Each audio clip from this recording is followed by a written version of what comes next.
Pick up loose change.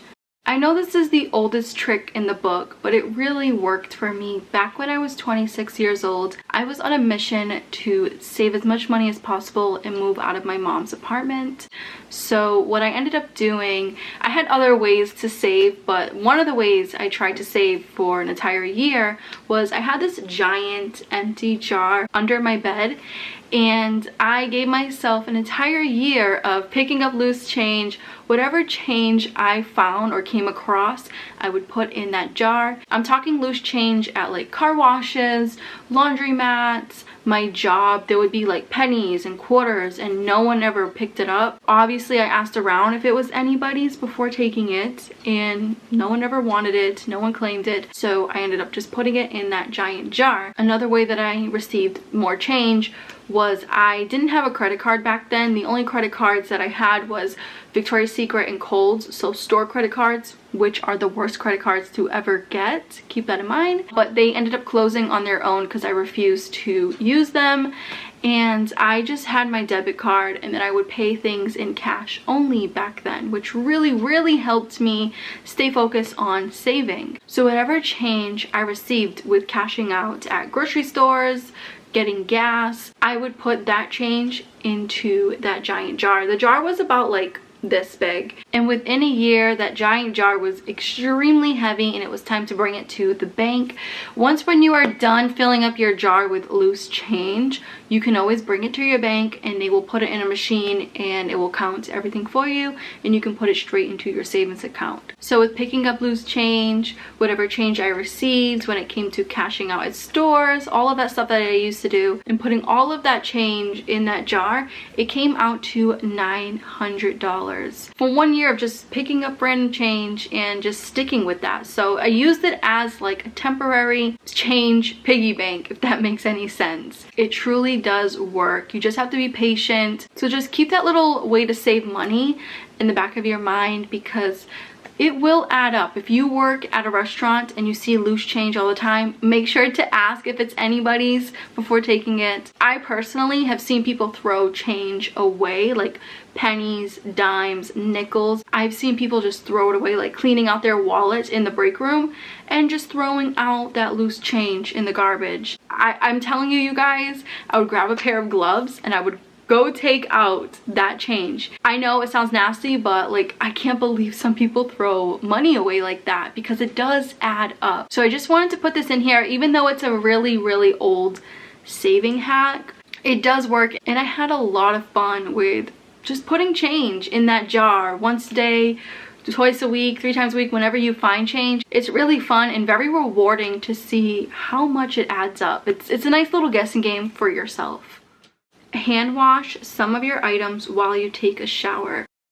I know it sounds so weird, but this is something that I do right now with my bras, my sports bras and my regular bras. Back in the day, I was in such a pinch, and I would do this with my work pants and my work shirt, because I didn't have money to purchase another pair of pants, and when it came to our work shirts, we were only allowed a certain amount. So there was some times where I washed my uniform while I was in the shower. I know it sounds so weird, even with me saying this out loud. I didn't want to mention this one on the list, but it has truly helped me when I was in a pickle, especially when it comes to those days where I didn't have a ride to the laundromat because my car was getting fixed back then, or I didn't have enough money to go to the laundromat, or the laundromat that was next to me was out of order. So for those of you that are new, I never ever grew up with a washer and dryer in the house. I've always been to the laundromat, and they are expensive. It's usually like $4 to $6 for one load to wash.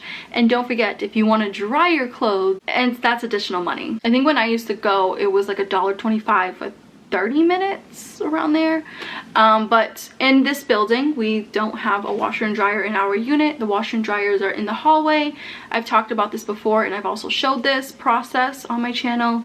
Basically, to wash one load of clothes, it's $2, which is 10 times cheaper than the laundromat. I'm very grateful for that, but it's still $2. And when it comes to my bras, you're technically supposed to wash them alone, and they're supposed to be on delicate mode, but when it comes to these like apartment washers, the delicate mode isn't so delicate sometimes. So I've had a few bras that ripped and that lost their shape. So I decided to just wash them in the shower now. Especially when you spend good money on a decent bra, you want to keep them intact. You do not want any rips because it's going to cost you more money to replace that bra. This is not a money hack where it's like do your entire load of laundry while you're in the shower. No, this is just if you are in a pinch and you need something right away for tomorrow or the day after tomorrow. This is something where it can save you some money instead of going to the laundromat, or instead of just doing a small load at your house.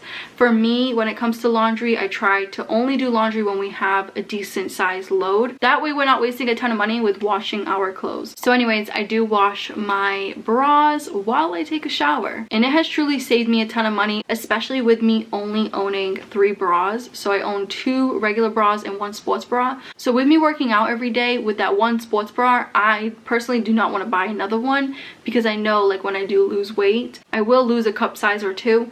So instead of me spending money on bras that fit me now and that won't fit me later, I rather just wash that 1 bra that fits me now while I'm taking a shower. I take a shower every day. I don't want to sound like a broken record, but it truly works, and it has saved me a decent amount of money.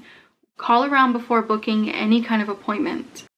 When I moved to Boston, I lived in a small town outside of Boston. It's around like 2 hours away. So when I moved here in 2020, things are a lot more expensive here. So when it came to getting my eyebrows done, I used to pay around $7 to get them done, and that was in my old town. So moving to the city, things are more money, like I said. So what I ended up doing when it came to looking for a new eyebrow place, I called around. I think I called about like 30 different eyebrow places before finding the place that had the right price. So it took me about a week to find a place that I could afford with my eyebrows. Also, you have to go by skills too, so I'm glad that the price matches the skill, because I've been to quite a few eyebrow places where they just jack them up. A little side note with this, when you do find the right place, whether it's a mechanic, hairstylist, you know, an eyebrow person, make sure to check their reviews, because sometimes when it is cheap, sometimes it's not always good, but you never know. So always check the reviews, the Google reviews, and that is another thing that we go by. So every time when we're calling around, we check the reviews, because some places will say that they charge the best price in town, and then in the reviews it's saying otherwise. So always go by reviews and always call around when it comes to finding the right price for you. This little tip can save you so much money, especially when it comes to mechanics. Trust me. Facebook Market for free items you may need.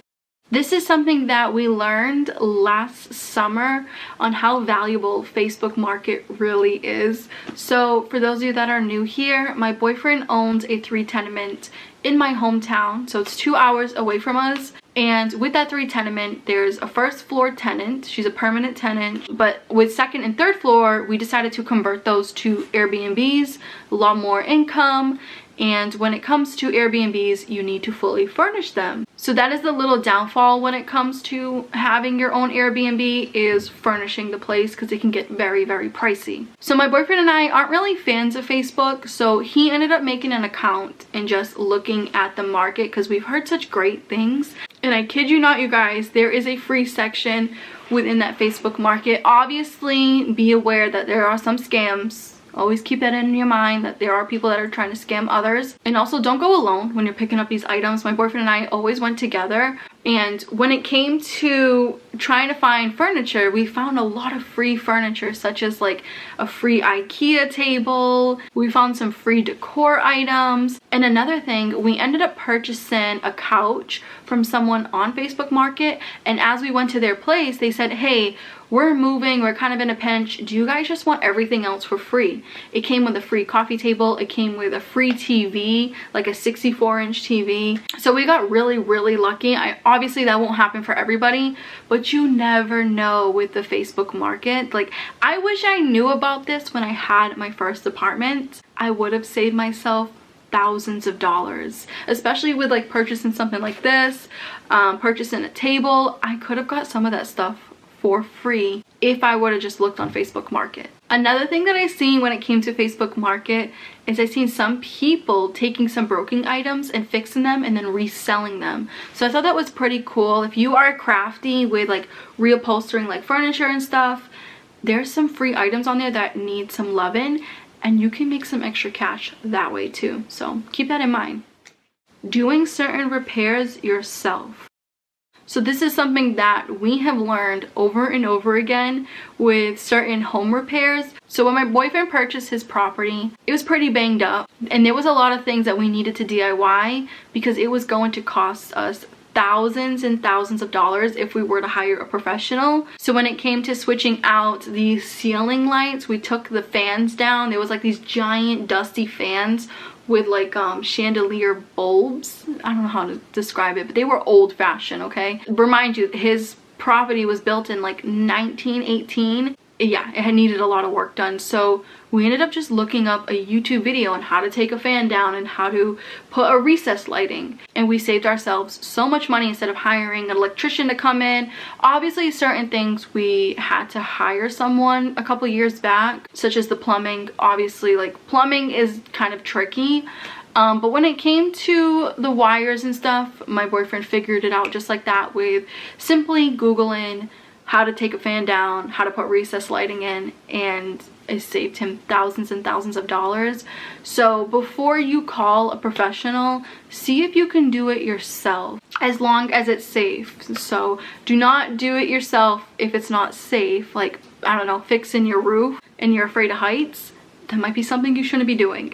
So leave that to the professionals. But there's certain things that we can definitely do ourselves, and YouTube is a great outlet for that. YouTube is not just for makeup tutorials and decluttering videos. There's so many other helpful videos on YouTube, especially when it comes to owning your own house and doing repairs. Another thing that I learned back then, I used to have a lot of problem cars. I learned how to change my own windshield wipers when I was 21 from YouTube. I learned how to change my own headlights from YouTube. So there's quite a few things that I learned as well when I was younger on how to do it myself, with just help from tutorial videos. So just keep that in mind the next time you have a little project going on. You might be able to just save yourself some cash and do it yourself. And the last thing I want to add to this list is DIY home items. You guys know I love my DIY glass cleaner. I've been using it forever. I want to say like 7 to 8 years now. I've been using just the water and vinegar solution, and it works amazing. So there are so many other DIY solutions when it comes to household items. I do want to try out the laundry soap and dish pods. I want to see if it will save us some money, because I've seen so many videos and so many articles on Pinterest on how DIYing your laundry soap and your dish pods can save you thousands of dollars each year. I want to see if that's true. Also, let me know down below, what do you DIY when it comes to household cleaners and items such as the laundry soap, dish soap? I think for us, when it comes to dish soap, when the bottle's done, I will just put water in it and shake it up, because even though like the liquid's gone, there's still like residue of the soap in the bottle, like on the sides. So that's what my mom taught me, like just to put some water in that bottle and shake it. It is watery, but it's still soap, if that makes any sense. I know it's weird, but that's how I grew up. Same thing goes for like shampoo. When you are in a pinch, just add some water, shake it up. It will last you another 2 to 3 weeks. Just saying. But yeah, don't forget about the DIY solutions. I swear by the vinegar and water mix when it comes to the glass cleaner. I'm never ever going back to Windex. I've said this before, I'm never going back to it. Like, to spend money on a harsh chemical like Windex, never again. I'd rather just deal with my vinegar and water mix. It works so well on windows, like house windows, car windows, mirrors, on your faucet and your shower handle. If you just spray some vinegar and water, it makes it nice and shiny and clean. So I just wanted to mention that one last time with the whole DIY household items, because I have seen such great success stories with saving money when it comes to just making that particular item yourself. Anyways, you guys, I really hoped you enjoyed this short little video. Let me know down below, what is your favorite sneaky way to save money?